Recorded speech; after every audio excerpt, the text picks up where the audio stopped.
Hi, and welcome to the second season of My Real Sources Quick Tips. I'm Debbie Fajardo, Director of Education, and we're continuing to bringing you the tips you've grown to love. We've got great content to help you navigate Paragon and all of the great resources we have.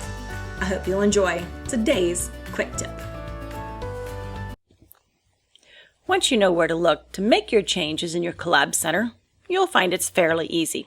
So I'm going to go to my contacts. I want to view and manage to make changes. I'll simply select my client that needs a change, so that's Lisa. From here, I'll select my buyer activity or your seller activity if you need to make changes in your seller notifications. So I'll select my buyer. And then here are the searches that I have for her. So I'm going to go into the gross point search, and then you'll want to go into the settings of the automatic notifications.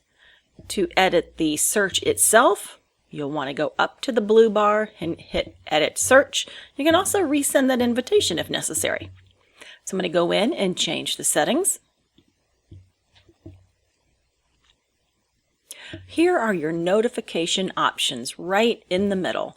Both the client and the agent are grouped together.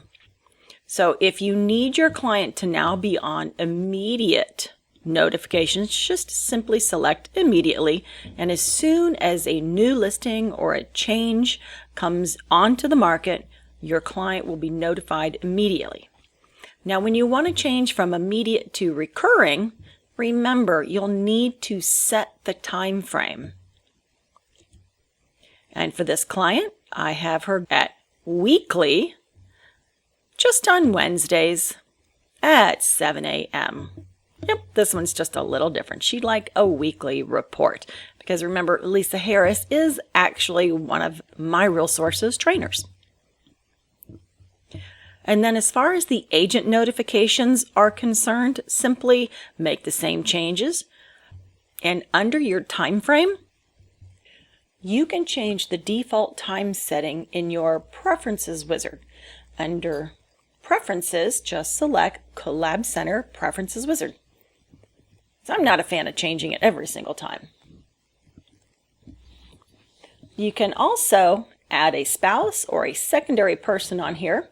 However, if I were to select it here, and if I did not have a spouse entered into their contact record, you'll see nothing populates.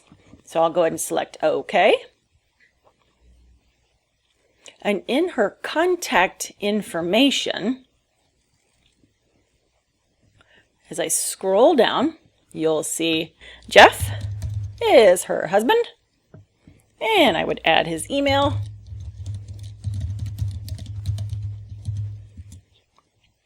And the green check to show that it looks like a good email address. I do not want to add him as the primary because she is the primary on this one. And select Save. So now once I go back to her search and into the settings, now that I select Spouse, Jeff appears. You can also add someone on the CC, but remember, no need to BCC yourself as you have your own agent notifications. I hope this has made the Collab Center a little easier for you to change those notifications and add a spouse.